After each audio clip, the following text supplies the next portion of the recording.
എല്ലാവർക്കും സ്ക്രാച്ചിലെ പുതിയ ആക്ടിവിറ്റിയിലേക്ക് സ്വാഗതം. കഴിഞ്ഞ ക്ലാസ്സിൽ ഒരു സിമ്പിൾ ആയിട്ടുള്ള ഗെയിമാണ് നമ്മൾ ചെയ്തത്.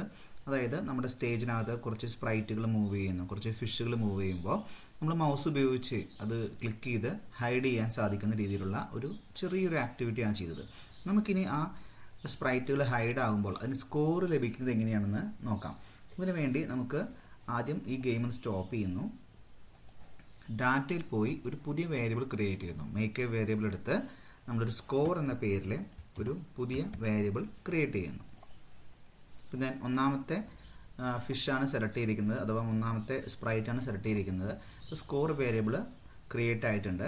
ഇനി ഇതിൻ്റെ വെൻ ഫ്ലാഗ് ക്ലിക്ക്ഡ് അതിന് ശേഷം നമ്മൾ ഫസ്റ്റ് സ്കോർ 0 ആക്കി വെക്കുകയാണ്. അപ്പോൾ സെറ്റ് സ്കോർ 0 എന്ന കോഡ് അവിടെ ചേർത്ത് വയ്ക്കുന്നു. ഈ സെറ്റ് സ്കോർ 0 എന്നത് ഒന്നാമത്തെ സ്പ്രൈറ്റിൽ ചെയ്താൽ മതിയായിരിക്കും, മറ്റു സ്പ്രൈറ്റുകളിൽ അത് ചെയ്യേണ്ട ആവശ്യമില്ല.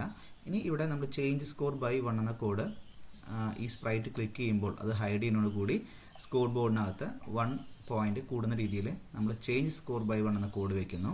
ഇതുപോലെ തന്നെ രണ്ടാമത്തെ സ്പ്രൈറ്റ് എടുക്കുന്നു, അതിലും നമ്മൾ ചേഞ്ച് സ്കോർ ബൈ 1 എന്ന കോഡ് യൂസ് ചെയ്യുന്നു. മൂന്നാമത്തെ സ്പ്രൈറ്റ് എടുക്കുന്നു, അതിലും ചേഞ്ച് സ്കോർ ബൈ 1 എന്ന കോഡ് യൂസ് ചെയ്യുന്നു. നാലാമത്തെ സ്പ്രൈറ്റിലും ചേഞ്ച് സ്കോർ ബൈ 1 എന്ന കോഡ്, അഞ്ചാമത്തെ സ്പ്രൈറ്റിനും ചേഞ്ച് സ്കോർ ബൈ 1 എന്ന കോഡ് വയ്ക്കുന്നു. ഇനി ഗെയിം ഒന്ന് കളിച്ച് നോക്കാം. ഒന്ന് ഫുൾ സ്ക്രീൻ ഇടാം. ഫുൾ സ്ക്രീൻ ഇട്ടു, ഫ്ലാഗ് ക്ലിക്ക് ചെയ്തു, ഒന്നാമത്തെ സ്പ്രൈറ്റ് ക്ലിക്ക് ചെയ്തു, 1 പോയിന്റ് കിട്ടി. രണ്ടാമത്തെ 2 point, 3 point, 4 point, 5 point. Okay, അപ്പോൾ ഈ രീതിയിൽ നമുക്ക് സ്കോർ ഈ ഗെയിമിനകത്ത് സെറ്റ് ചെയ്യാൻ പറ്റും. ഓക്കെ, ഇപ്പോൾ നമ്മൾ അഞ്ച് സ്പ്രൈറ്റാണ് ഇതിനകത്തുള്ളത്. നമുക്ക് കൂടുതൽ സ്പ്രൈറ്റ് വേണമെങ്കിൽ നമുക്ക് അറിയാമായിരിക്കും. റൈറ്റ് ക്ലിക്ക് ചെയ്യുന്നു, ഡ്യൂപ്ലിക്കേറ്റ് എടുത്തു കഴിഞ്ഞാൽ കൂടുതൽ സ്പ്രൈറ്റുകളാവും. അപ്പോൾ അത്രയും സ്കോർ നമുക്ക് വരും. ഇപ്പോൾ ഡ്യൂപ്ലിക്കേറ്റ് എടുത്തു കഴിഞ്ഞാൽ വീണ്ടും ആ സ്പ്രൈറ്റിന് നമ്മൾ കോഡ് എഴുതേണ്ട ആവശ്യമില്ല. ഓൾറെഡി കോഡ് നമുക്കുണ്ട്. നമ്മൾ 6ാമത്തെ സ്പ്രൈറ്റ് എടുത്തു കഴിഞ്ഞാൽ അതിന് ഓട്ടോമാറ്റിക് കോഡ് വന്നതായിട്ട് കാണാം. അപ്പോൾ നിങ്ങൾ ഒരു സ്പ്രൈറ്റിനെ കോഡുകൾ സെറ്റ് ചെയ്ത് വെച്ച ശേഷം അതിൻ്റെ ഡ്യൂപ്ലിക്കേറ്റ് എടുക്കുകയാണെങ്കിൽ പിന്നെ നമുക്ക് കോഡിങ് വീണ്ടും റിപ്പീറ്റ് ചെയ്ത് ചെയ്യേണ്ട ആവശ്യമില്ല. അതല്ലെങ്കിൽ നിങ്ങൾ ഓരോ സ്പ്രൈറ്റുകളും ഓരോന്നിനും സെപ്പറേറ്റ് ആയിട്ട് കോഡ് ഇവിടുന്ന് ഡ്രാഗ് ചെയ്ത് വെക്കേണ്ടി വരും. ഏറ്റവും എളുപ്പമുള്ള മാർഗ്ഗം അതാണ്. നിങ്ങളൊരു മത്സരത്തിനൊക്കെ പോവുകയാണെങ്കിൽ നിങ്ങൾക്ക് കുറേ സ്പ്രൈറ്റുകൾ ചിലപ്പോൾ വേണ്ടി വരും. അപ്പോൾ എല്ലാ സ്പ്രൈറ്റും കൊണ്ടുവന്ന് വെച്ച് ഓരോന്നിനും ഇതുപോലെ കോഡിങ് ചെയ്തതിനേക്കാൾ എളുപ്പം ഒരു സ്പ്രൈറ്റിനെ എല്ലാതരം കോഡുകളും എഴുതിയ ശേഷം എന്ത് ചെയ്യുന്നു, അതിൻ്റെ ഡ്യൂപ്ലിക്കേറ്റ് ഇതുപോലെ വെറുതെ റൈറ്റ് ക്ലിക്ക് ചെയ്ത് ഡ്യൂപ്ലിക്കേറ്റ് എടുത്തു കഴിഞ്ഞാൽ നമുക്ക് ഡ്യൂപ്ലിക്കേറ്റ് കിട്ടും. ഇപ്പോൾ ഞാൻ 7ാമത്തെ സ്പ്രൈറ്റ് എടുത്ത് നോക്കിക്കഴിഞ്ഞാൽ അതിനകത്തും കോഡ് ഉണ്ടാവും. ഓക്കെ, അപ്പോൾ ഈ രീതിയിൽ നമുക്ക് ഈസി ആയിട്ട് എത്ര ഫിഷുകൾ വേണമെങ്കിൽ നമുക്ക് ഈ ഗെയിമിനകത്ത് ഇൻക്ലൂഡ് ചെയ്യാം. നമുക്ക് ആ സ്പ്രൈറ്റിനെ ഡിലീറ്റ് ചെയ്യണമെങ്കിൽ ജസ്റ്റ് റൈറ്റ് ക്ലിക്ക് ചെയ്യുന്നു, ഡിലീറ്റ് കൊടുത്താൽ അത് ഇങ്ങനെ പോയിക്കോളും. ഇപ്പോൾ 6ാമത്തെ ഫിഷ് ഞാൻ ഡിലീറ്റ് ചെയ്ത് കളഞ്ഞു. ഓക്കെ, ഇതിനകത്ത് വിൻ ചെയ്യുമ്പോൾ 5 സ്പ്രൈറ്റാണ് ഞാൻ വെച്ചിട്ടുള്ളത്. ഞാനിപ്പോൾ ഇവിടെ 5 സ്പ്രൈറ്റാണ് വെച്ചിട്ടുള്ളത്. ഈ 5 സ്പ്രൈറ്റും ക്യാച്ച് ചെയ്ത് കഴിഞ്ഞാൽ എനിക്ക് വിൻ ചെയ്തു എന്ന രീതിയിൽ ഒരു മെസ്സേജ് വരികയാണ് വേണ്ടത്. അതിനുവേണ്ടി ഞാൻ ചെയ്യുന്നത് ഇവിടെ സ്റ്റേജ് എടുത്ത് സ്റ്റേജിനകത്ത് വെൻ ഫ്ലാഗ് ക്ലിക്ക്ഡ് എന്ന കോഡ് യൂസ് ചെയ്യുന്നു. ദെൻ ഞാൻ ഇവിടെ ഓപ്പറേറ്ററിൽ പോയിട്ട് ഇവിടെ ഈ പറയുന്ന ഈക്വൽ ടു ഓപ്പറേറ്റർ എടുക്കുന്നു. എൻ്റെ സ്കോർ 5 ആവുകയാണെങ്കിൽ ഗെയിം സ്റ്റോപ്പ് ആവുകയോ ഒരു മെസ്സേജ് വരികയോ വേണം. അതിനുവേണ്ടി ഞാൻ ഡാറ്റയിൽ പോയിട്ട് സ്കോർ വേരിയബിൾ ഇവിടെ എടുത്തു വെച്ചു. അതിനുശേഷം ഇവിടെ ഈക്വൽ ടുവിനകത്ത് ഞാൻ 5 എന്ന് എഴുതി. ഓക്കെ, ഇനി ഇതൊരു ഇഫ് കണ്ടീഷനകത്ത് ഉൾപ്പെടുത്താൻ പോവുകയാണ്. ഞാൻ കൺട്രോളിനകത്ത് നിന്നുള്ള ഇഫ് കണ്ടീഷൻ എടുത്ത് ഇഫ് സ്കോർ ഈക്വൽ ടു 5 എന്നുള്ളത് ഇതിനകത്തേക്ക് ചേർത്ത് വെച്ചു. അപ്പോൾ if score equal to 5 then നമുക്ക് വേണമെങ്കിൽ ഗെയിം സ്റ്റോപ്പ് ചെയ്യാം. സ്റ്റോപ്പുകൾ കൊടുക്കുകയാണെങ്കിൽ ഗെയിം സ്റ്റോപ്പ് ആവും, വീണ്ടും റിപ്പീറ്റ് കളിക്കാൻ പറ്റും. നമ്മൾ മുമ്പ് പല ഗെയിമുകളിലും അത്തരത്തിൽ ചെയ്തിട്ടുണ്ട്. ഇവിടെ നമ്മളൊരു ബ്രോഡ്കാസ്റ്റിംഗ് ടെക്നിക്കാണ് യൂസ് ചെയ്യുന്നത്. അതിനുവേണ്ടി ഇവിടെ ഞാൻ ഇവൻറ്റ്സിനകത്ത് പോയിട്ട് ബ്രോഡ്കാസ്റ്റ് ആൻഡ് മെസ്സേജ് എന്ന കോഡ് യൂസ് ചെയ്യുന്നു. അതിനകത്തൊരു മെസ്സേജ് ഞാൻ കൊടുക്കുന്നതാണ്. അപ്പോൾ നമുക്ക് 5 ഫിഷിനും ക്യാച്ച് ചെയ്ത് കഴിഞ്ഞാൽ നമ്മൾ കൊടുക്കാൻ ഉദ്ദേശിക്കുന്നത് വിൻ എന്ന് പറയുന്നൊരു മെസ്സേജാണ്. ഈ ബ്രോഡ്കാസ്റ്റ് കോഡ് നമ്മൾ ഇതിനകത്തേക്ക് വെക്കുന്നു. ദെൻ നമ്മൾ ഗെയിം സ്റ്റോപ്പ് ചെയ്യണമെങ്കിൽ ഇവിടെ സ്റ്റോപ്പ് ഓൾ എന്നത് കൺട്രോളിനകത്തുള്ള സ്റ്റോപ്പ് ഓൾ എന്ന കോഡും ചേർത്ത് വെക്കുന്നു.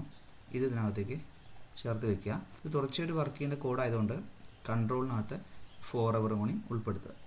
ഓക്കെ, ഇപ്പോൾ 5 സ്കോർ ആയി കഴിഞ്ഞാൽ ഒരു ബ്രോഡ്കാസ്റ്റ് കൊടുത്തിരിക്കുന്നുണ്ട്. ഈ ബ്രോഡ്കാസ്റ്റ് കൊടുക്കേണ്ടത് എവിടേക്കാണ്? നമ്മൾ വേറൊരു സ്പ്രൈറ്റിലേക്കാണ് ബ്രോഡ്കാസ്റ്റ് കൊടുക്കുന്നത്. ഈ സ്റ്റേജിൽ നിന്ന് ഒരു മെസ്സേജ് സ്പ്രൈറ്റിലേക്കാണ് പോകേണ്ടത്. അതിനുവേണ്ടി നമ്മൾ സ്പ്രൈറ്റ് തയ്യാറാക്കുകയാണ്. പെയിൻ്റ് ന്യൂ സ്പ്രൈറ്റ് എടുക്കുന്നു. നമുക്കൊരു ടെക്സ്റ്റ് ടൈപ്പ് ചെയ്യാം. ഞാനൊരു ഡാർക്ക് ഗ്രീൻ കളർ സെലക്ട് ചെയ്യുന്നു. ദെൻ യു വിൻ എന്നൊരു മെസ്സേജ് ടൈപ്പ് ചെയ്യുന്നു. അതിൻ്റെ സൈസ് കൂട്ടണമെങ്കിൽ നമുക്ക് സൈസ് ഒന്ന് ക്ലിക്ക് ചെയ്ത് ഡ്രാഗ് ചെയ്ത് കഴിഞ്ഞാൽ നമുക്ക് സൈസ് കൂട്ടാം. ഇപ്പോൾ യു വിൻ എന്ന ഒരു പുതിയ സ്പ്രൈറ്റ് നമ്മൾ ക്രിയേറ്റ് ചെയ്തിട്ടുണ്ട്. ദെൻ അതിൻ്റെ സ്ക്രിപ്റ്റിലേക്ക് പോയിട്ട് ഇപ്പോൾ അതിൻ്റെ സ്ക്രിപ്റ്റിൽ വരുന്നു. സ്ക്രിപ്റ്റിൽ വന്നിട്ട് നമുക്ക് അതിൻ്റെ പൊസിഷനൊക്കെ ഒന്ന് സെറ്റ് ചെയ്യാം. ദെൻ അതിൻ്റെ സ്ക്രിപ്റ്റിൽ വന്നിട്ട് വെൻ ഫ്ലാഗ് ക്ലിക്ക് ചെയ്ത സമയത്ത് നമുക്ക് യു വിൻ എന്ന മെസ്സേജ് കാണേണ്ട ആവശ്യമില്ല. അപ്പോൾ അതുകൊണ്ട് ലുക്സിൽ പോയിട്ട് അതിനെന്ത് ചെയ്യണം, നമ്മളൊന്ന് ഹൈഡ് ചെയ്ത് വെക്കണം. പിന്നെ നമ്മൾ ഈ പറയുന്ന മെസ്സേജ് റിസീവ് ചെയ്യുമ്പോൾ വെൻ ഐ റിസീവ് ആ ബ്രോഡ്കാസ്റ്റ് മെസ്സേജ് വിൻ എന്ന മെസ്സേജ് റിസീവ് ചെയ്യുകയാണെങ്കിൽ ലുക്സിനകത്ത് പോയിട്ട് ഷോ എന്ന കോഡും വയ്ക്കാം. അപ്പോൾ ഈ ഗെയിം ഒന്ന് വർക്ക് ചെയ്ത് നോക്കാം. നമുക്ക് സ്റ്റോപ്പ് ചെയ്യുന്നു. ഫുൾ സ്ക്രീനിട്ട് ഫ്ലാഗ് ക്ലിക്ക് ചെയ്ത് കഴിഞ്ഞാൽ ഗെയിം സ്റ്റാർട്ട് ആയിട്ടുണ്ട്. സ്കോർ 0 ആണ്. 1 2 3 4 5. ഓക്കെ, അപ്പോൾ 5 ഫിഷിനെ നമ്മൾ ക്യാച്ച് ചെയ്ത് കഴിഞ്ഞാൽ യു വിൻ എന്ന മെസ്സേജ് വരുന്നുണ്ട്. ഈ ഗെയിമിനകത്ത് നമുക്കൊരു ടൈമർ സെറ്റ് ചെയ്യാം. അപ്പോൾ ഒരു വിൻ മാത്രമേ ഉള്ളൂ, നമുക്കൊരു ടൈമിംഗ് സെറ്റ് ചെയ്യണം. അതിന് വേണ്ടിയിട്ട് ഡാറ്റയിൽ പോയിട്ട് മേക്ക് വാരിയബിൾ എടുത്ത് ഞാനൊരു പുതിയ വാരിയബിൾ ക്രിയേറ്റ് ചെയ്യുന്നു. ടൈം എന്ന പേര് കൊടുത്ത് ഓക്കെ കൊടുക്കുന്നു. ഓക്കെ, നമ്മുടെ ഉദ്ദേശം ഒരു 5 സെക്കൻഡിനുള്ളിൽ ഈ 5 ഫിഷിനെ ക്യാച്ച് ചെയ്യണമെന്നാണ്. അപ്പോൾ ആ രീതിയിലാണ് നമ്മൾ കോഡ് എഴുതുന്നത്. അപ്പോൾ ഞാൻ സ്റ്റേജിലാണ് കോഡ് എഴുതുന്നത്. അപ്പോൾ നമുക്ക് ഈ നേരത്തെ എഴുതിയ ഇതെന്ന് പറയുന്നത് നമ്മുടെ വിന്നിന് വേണ്ടിയിട്ടുള്ളതാണ്. സ്കോർ 5 ആകുമ്പോൾ വിൻ ചെയ്യുന്നതിന് വേണ്ടിയിട്ടുള്ള കോഡാണ്. ഈ കോഡിനോട് സാമ്യമുള്ളൊരു കോഡ് തന്നെയാണ് നമ്മൾ തയ്യാറാക്കാൻ പോകുന്നത്.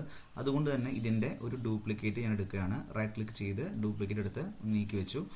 ഈ പറയുന്ന ഇഫ് കണ്ടീഷൻ നമുക്ക് ആദ്യം നോക്കാം. ഇപ്പോൾ ടൈം കൂടി വരണം. അതിനുവേണ്ടി ചേഞ്ച് ടൈം ബൈ 1 എന്ന കോഡ് യൂസ് ചെയ്യാം. അതുപോലെ 1 സെക്കൻഡിലാണ് കൂടി വരുന്നത്. അപ്പോൾ നമ്മളതിനകത്ത് കൺട്രോളിനകത്ത് വെയിറ്റ് 1 സെക്കൻഡ് യൂസ് ചെയ്യുന്നു. ഓക്കെ, അപ്പോൾ when flag clicked forever wait വെയിറ്റ് 1 സെക്കൻഡ് ചേഞ്ച് ടൈം ബൈ 1 എന്ന കോഡ് നമ്മൾ ഇതിനകത്തേക്ക് ഡ്രാഗ് ചെയ്ത് വെക്കുകയാണ് ചെയ്യുന്നത്. ഓക്കെ, ഇനി നമുക്ക് ചെയ്യേണ്ടത് ടൈം സെറ്റ് ചെയ്യുകയാണ് വേണ്ടത്. ഇവിടെ സ്കോർ എന്ന വേരിയബിൾ യൂസ് ചെയ്തത് നമ്മൾ റിമൂവ് ചെയ്യുന്നു. പകരം ഡാറ്റയിൽ പോയിട്ട് ടൈം എന്ന വേരിയബിൾ വയ്ക്കുന്നു. If time equal to 5 then broadcast win എന്നാണ് കിടക്കുന്നത്. അല്ലേ, നമ്മൾ നേരത്തെ വിൻ എന്ന് പറയുന്ന ഒരു ബ്രോഡ്കാസ്റ്റ് മെസ്സേജ് ക്രിയേറ്റ് ചെയ്യുന്നു. അതിനുശേഷം അതൊരു സ്പ്രൈറ്റിലേക്ക് മെസ്സേജ് കൊടുക്കുന്നു. അതുപോലെ തന്നെ ഇവിടെ ബ്രോഡ്കാസ്റ്റ് വിന്നല്ല നമുക്ക് വേണ്ടത്. 5 സെക്കൻഡ് ആയി കഴിഞ്ഞാൽ പിന്നെ എന്ത് ചെയ്യണം, നമ്മൾ ഗെയിം ഓവറാണ് വേണ്ടത്. അപ്പോൾ ന്യൂ മെസ്സേജിനകത്ത് ഗെയിം ഓവർ എന്ന ഒരു മെസ്സേജാണ് ഒരു സ്പ്രൈറ്റിലേക്ക് കൊടുക്കാൻ ഉദ്ദേശിക്കുന്നത്. ദെൻ ഓക്കെ കൊടുക്കുന്നു. ഓക്കെ, അപ്പോൾ if time equal to 5 broadcast game over. ഇപ്പോൾ ഗെയിം ഓവർ എന്ന പേരിൽ ഒരു സ്പ്രൈറ്റ് നമ്മൾ ക്രിയേറ്റ് ചെയ്യണം. ഈ കോഡ് നമ്മൾ ഈ ബ്ലോക്കിലേക്ക് ചേർത്ത് വയ്ക്കുന്നു. ഓക്കെ, ഇനി നമ്മൾ ചെയ്യേണ്ടത് ഒരു പുതിയ സ്പ്രൈറ്റ് ക്രിയേറ്റ് ചെയ്യാണ് വേണ്ടത്. ഇപ്പോൾ പെയിൻ്റ് ന്യൂ സ്പ്രൈറ്റ് ക്ലിക്ക് ചെയ്യുന്നു. ദെൻ ടെക്സ്റ്റ് എടുത്ത് ഗെയിം ഓവർ എന്ന് ടൈപ്പ് ചെയ്യാം. അതിന് റെഡ് കളർ കൊടുത്തു. ഒന്ന് സെലക്ട് ചെയ്ത് അതിൻ്റെ വലുപ്പം ഒന്ന് കൂട്ടിയിട്ടുണ്ട്. ഓക്കെ, ദെൻ സ്ക്രിപ്റ്റിലേക്ക് പോകാം. ഇപ്പോൾ ഗെയിം ഓവർ എന്ന സ്പ്രൈറ്റ് സെലക്ട് ചെയ്യുന്നു. അതിനൊന്ന് സ്ക്രീനിൽ ക്രമീകരിച്ചു. കോഡ് എഴുതാം. ഇവൻറ്റ്സിനകത്ത് പോയിട്ട് വെൻ ഫ്ലാഗ് ക്ലിക്ക്ഡ് ലുക്സിൽ പോയിട്ട് ഹൈഡ്. നമ്മൾ ആദ്യം ഗെയിം സ്റ്റാർട്ട് ചെയ്യുമ്പോൾ ഈ സ്പ്രൈറ്റ് നമുക്ക് കാണേണ്ട ആവശ്യമില്ല. ഇവൻറ്റ്സിനകത്ത് പോയിട്ട് when I receive game over എന്ന കോഡ് യൂസ് ചെയ്യുന്നു. ലുക്സിൽ പോയിട്ട് ഷോ എന്ന കോഡ് ചേർത്ത് വയ്ക്കാം. ഓക്കെ, ഇപ്പോൾ ഫ്ലാഗ് ക്ലിക്ക് ചെയ്ത് കഴിഞ്ഞാൽ ഗെയിം ഓവർ ഹൈഡ് ആയിട്ടായിരിക്കുക. ഈ മെസ്സേജ് ബ്രോഡ്കാസ്റ്റ് ചെയ്ത മെസ്സേജ് റിസീവ് ചെയ്ത് വരികയാണെങ്കിൽ ഇത് ഷോ ആവും. ഇവിടെ ഒരു ചെറിയൊരു കാര്യം നമുക്ക് ചെയ്യാൻ വിട്ടുപോയിട്ടുണ്ട്. നമ്മൾ സ്റ്റേജിനകത്ത് പോയിട്ട് ഇവിടെ ഗെയിം സ്റ്റാർട്ട് ചെയ്യുന്ന സമയത്ത് നമ്മൾ ടൈം 0 ഇവിടെ സെറ്റ് ചെയ്തിട്ടില്ല. അപ്പോൾ സെറ്റ് ടൈം ടു 0 എന്നത് നമ്മൾ ഇവിടെയും സെറ്റ് ചെയ്ത് വെക്കേണ്ടതാണ്. അപ്പോൾ സെറ്റ് ടൈം വെൻ ഫ്ലാഗ് ക്ലിക്കിന് ശേഷം സെറ്റ് ടൈം ടു 0 എന്ന കോഡ് എഴുതണം. നമുക്ക് ഗെയിം ഒന്ന് കളിച്ച് നോക്കാം. ഫുൾ സ്ക്രീൻ ഇടുന്നു. ഫ്ലാഗ് ക്ലിക്ക് ചെയ്ത് കഴിഞ്ഞാൽ ഗെയിം സ്റ്റാർട്ട് ആയിട്ടുണ്ട്. അപ്പോൾ ഞാൻ ഫിഷുകളെ ക്യാച്ച് ചെയ്യുന്നുണ്ട്. ഓക്കെ, ഞാൻ 4 സെക്കൻഡിനുള്ളിൽ ഞാൻ 5 ഫിഷിനെ ക്യാച്ച് ചെയ്തുകൊണ്ട് എനിക്കിവിടെ യു വിൻ എന്ന മെസ്സേജ് വന്നു. നമുക്ക് ഈ ഗെയിം ഒന്ന് റിപ്പീറ്റ് കളിച്ച് നോക്കി നോക്കാം. ഒരു ഫിഷിനെ ക്യാച്ച് ചെയ്തു, 2 ഫിഷിനെ ക്യാച്ച് ചെയ്തു, 3 ഫിഷിനെ ക്യാച്ച് ചെയ്തു. ഓക്കെ, 3 ഫിഷിനെ ക്യാച്ച് ചെയ്യുമ്പോഴേക്കും എൻ്റെ 5 സെക്കൻഡ് കഴിഞ്ഞു. അതുകൊണ്ട് ഗെയിം ഓവർ എന്ന മെസ്സേജ് വന്നു. അപ്പോൾ എനിക്കിവിടെ 3 സ്കോറാണ് കിട്ടിയിട്ടുള്ളത്.